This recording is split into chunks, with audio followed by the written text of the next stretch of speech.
He's the kind of man who walks into a room with the unwavering belief that he's about to save the world only to light the fuse on a disaster he'll be too oblivious to notice until the smoke alarm goes off.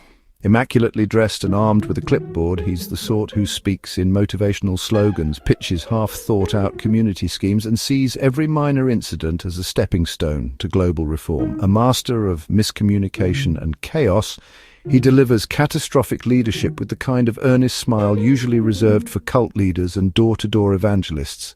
He doesn't just miss the point, he buries it under several layers of bureaucracy, health and safety forms, and an inspirational quote he's half remembered from a leaflet. The real miracle is how he's survived so many seasons without being lynched by the staff. He's tormented through sheer unchecked enthusiasm. Welcome to the Snakepit, where we're full of bile and venom. I am your host, Snake Damon, and today we're looking at the greatest farce ever to come out of a council-funded leisure centre. Yes, I'm talking about that deranged slice of 90s British television that dared to ask, what if we gave a completely oblivious man-child with delusions of grandeur full authority over a public building filled with dangerous equipment and emotionally unstable staff? And the answer we got was The Brittas Empire, a show so unhinged it makes faulty towers look like a management seminar. What makes this series legendary isn't just the central hurricane of incompetence dressed as a leisure centre manager, but the sheer genius of surrounding him with characters who range from the clinically unwell to the emotionally deranged to the genuinely traumatised. Let's start with Helen, his wife, who spends every waking moment one Valium away from complete collapse. She's not just stressed, she's absolutely shattered by living in the same reality as him. Her coping mechanisms, a cocktail of prescription pills and casual affairs.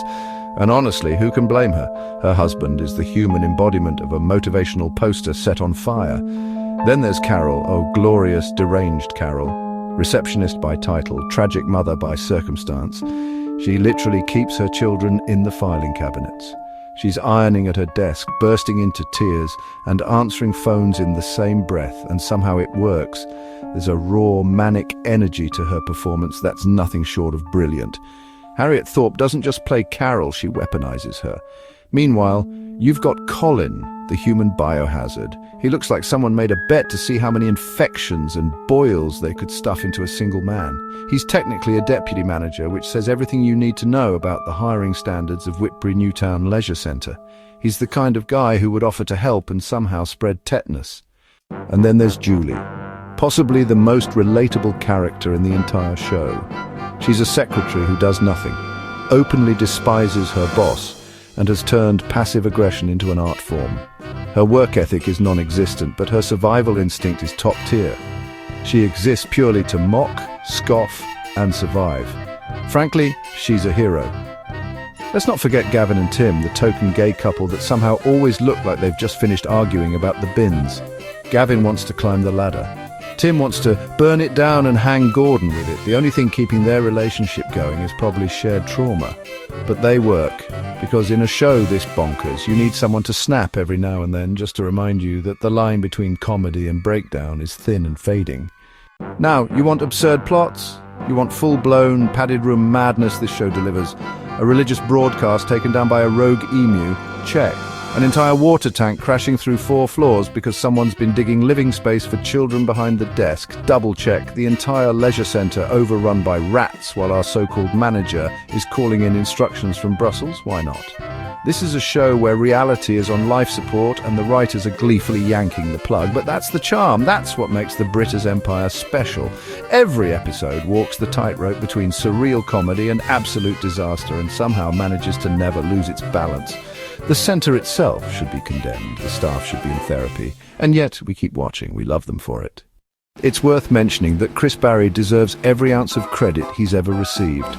Playing a man so toxically positive, so blind to human emotion, and so obsessively driven by warped logic, it's a masterclass. You hate him, but you love watching him fail. It's the best kind of comedy villain, one who never realizes he's the villain. And just like in Red Dwarf, Barrie brings that same energy to a man who shouldn't be anywhere near a position of authority.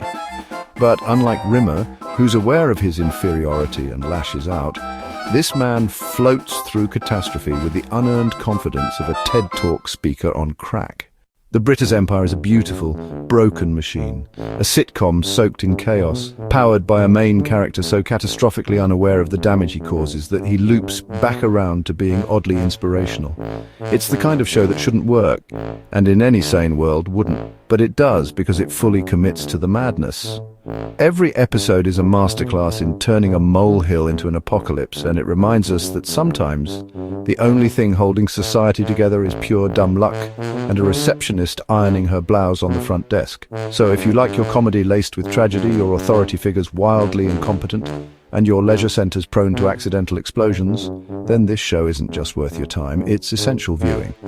Thanks for dropping by the Snakepit, where we thrive on untapped potential and lost opportunities. Don't forget to subscribe and hit that bell, like the video, and leave your opinions in the comments, where naturally I won't read them. Until next time, stay venomous.